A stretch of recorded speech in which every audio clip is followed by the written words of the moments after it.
Mahesh Kumar Goud TPCC పగ్గాలు చేపట్టి 100 రోజులు పూర్తయింది. ఇప్పటి వరకు పార్టీని గాడిన పెట్టారా? అసంతృప్తులు చల్లారాయా? శ్రేణుల్లో నమ్మకం కలిగించారా? నేతగా నిరూపించుకున్నారా? 100 రోజుల్లో ఆయన సాధించిందేంటి? రాబోయే గ్రేటర్ మున్సిపల్ ఎన్నికలు మహేష్ కుమార్కి పెద్ద పరీక్ష కానున్నాయా? స్థానిక సంస్థల ఎన్నికలకు పార్టీని ఎలా సన్నద్ధం చేస్తున్నారు? 100 రోజుల్లో సాధించిందేంటి? సాధించలేనిదేంటి? దీనిపై ప్రైమ్ 9 ప్రత్యేక కథనం.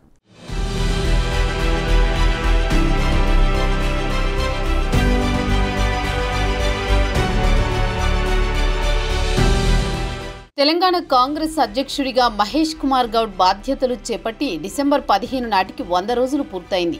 ఈ ఏడాది జూలై 7తో అప్పటి వరకు పీసీసీ చీఫ్గా ఉన్న సీఎం రేవంత్ రెడ్డి పదవీ కాలం ముగియడంతో అధిష్టానం మహేష్ కుమార్ గౌడ్కి అవకాశం ఇచ్చింది.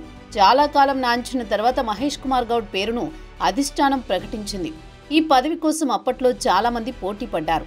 మహేష్ కుమార్ సొంత జిల్లాగా నిజామాబాద్ నుంచి మాజీ ఎంపీ మధుయాష్కి గౌడ్ పీసీసీ పదవి కోసం గట్టిగా ప్రయత్నం చేశారు. అయితే అనూహ్యంగా పార్టీ అధిష్టానం మహేష్ కుమార్ గౌడ్ పేరు ప్రకటించింది. అయితే ఈ 100 రోజులు మహేష్ కుమార్ పీసీసీ అధ్యక్షుడిగా సాధించిందేంటి, సాధించాల్సిందేంటి అనే దానిపై రాజకీయ వర్గాల్లో చర్చ జరుగుతోంది. కాంగ్రెస్ పార్టీలో గ్రూపులు అతి సహజం. కాంగ్రెస్ ను ఓడించాలంటే ఇతర పార్టీలు అవసరం లేదని, వాళ్లంతగా వాళ్లే ఓడగొట్టుకుంటారని ఒక నానుడి ఉంది. స్వపక్షంలోనే విపక్షం ఉంటుందని కాంగ్రెస్ పై రాజకీయ విశ్లేషకులు అభిప్రాయపడుతుంటారు. ఏ ఇద్దరు నేతలు ఒక్క మాట మీద నిలబడరు. ఎవరికి వారే యమునా తీరే మాదిరి ఉంటారు. అలాంటి కాంగ్రెస్ పార్టీలో పీసీసీ అధ్యక్షుడిగా నెగ్గుకు రావాలంటే కత్తి మీద సాము లాంటిదే అవుతుంది.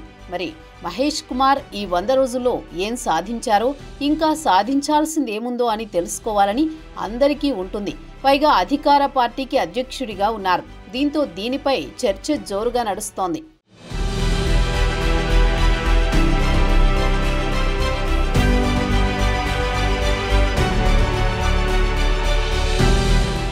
మహేష్ కుమార్ గౌడ్ టీపీసీసీ అధ్యక్షుడిగా పదవీ బాధ్యతలు స్వీకరించినప్పటి నుంచి నేతలందరినీ కలుపుకుపోతున్నారు. ముఖ్యంగా సీనియర్లను స్వయంగా వెళ్లి కలిశారు.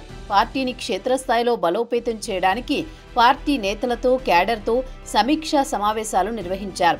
జిల్లాల పర్యటనలు చేశారు. క్షేత్రస్థాయిలో పార్టీ పరిస్థితిని స్వయంగా తెలుసుకున్నారు. ప్రభుత్వానికి, పార్టీకి మధ్య సమన్వయం ఏర్పాటు చేయడానికి వారానికి 2 సార్లు మంత్రులు గాంధీ భవన్ వచ్చేటట్లు నిర్ణయం తీసుకున్నారు.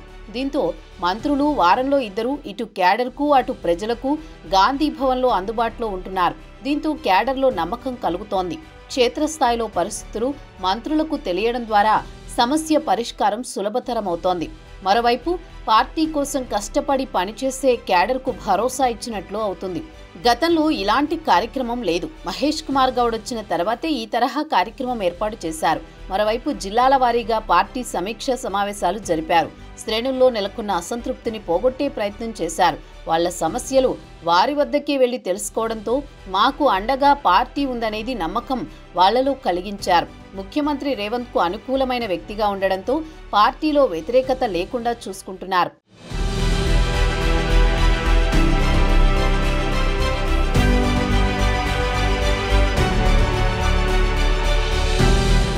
ప్రభుత్వంపై, పార్టీపై విపక్షాలు చేస్తున్న విమర్శలను, ఆరోపణలను ఎప్పటికప్పుడు తిప్పికొడుతున్నారు. అదే క్రమంలో పార్టీ అధిష్టానంపై తన విధేయతను చాటుకుంటున్నారు.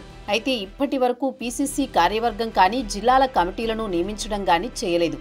దీంతో మహేష్ కుమార్ గౌడ్కు ఇది మైనస్గా చెబుతున్నారు రాజకీయ విశ్లేషకులు. కాంగ్రెస్ పార్టీలో కమిటీలంటే మామూలు విషయం కాదు. సామాజిక, ఆర్థిక సమతూకం పాటించాలి. అసమ్మతి లేకుండా చూసుకోవాలి. పైగా అధిష్టానం అనుమతి అవసరం ఉంటుంది. పీసీసీ అధ్యక్షుడి నియామకాన్ని ఆలస్యం చేసిన అధిష్టానం పీసీసీ కమిటీకి అంత త్వరగా నిర్ణయం తీసుకుంటుందని ఎవరూ ఊహించరు. ప్రస్తుతం పాత కమిటీనే కొనసాగిస్తున్నారు. ఈ రోజు, రేపు అంటూ నేతలను ఊరిస్తున్నారు తప్ప పీసీసీకి, జిల్లాలకు కమిటీలను మాత్రం వేయడం లేదు.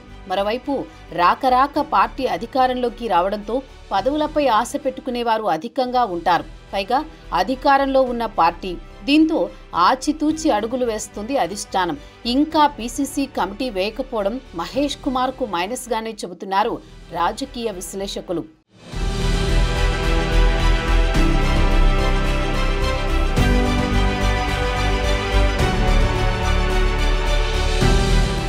మరోవైపు రాబోయే స్థానిక సంస్థల ఎన్నికలు మహేష్ కుమార్కు విషమ పరీక్ష మాదిరి ఉంటాయని పరిశీలకులు చెబుతున్నారు. పీసీసీ పగ్గాలు చేపట్టిన తర్వాత జరిగే మొదటి ఎన్నికలు కావడంతో వీటిని ఎంతో ప్రతిష్టాత్మకంగా భావిస్తున్నారు మహేష్ కుమార్ గౌడ్. ఇప్పటికే గ్రేటర్ హైదరాబాద్ మీద దృష్టి సారించిన మహేష్ గ్రేటర్ నేతలతో సమీక్షలు జరిపారు. గత అసెంబ్లీ ఎన్నికల తర్వాత 6 నెలలకు వచ్చిన లోక్సభ ఎన్నికల్లో కాంగ్రెస్ పార్టీ అనుకున్నంత విజయాలు అందుకోలేకపోయింది.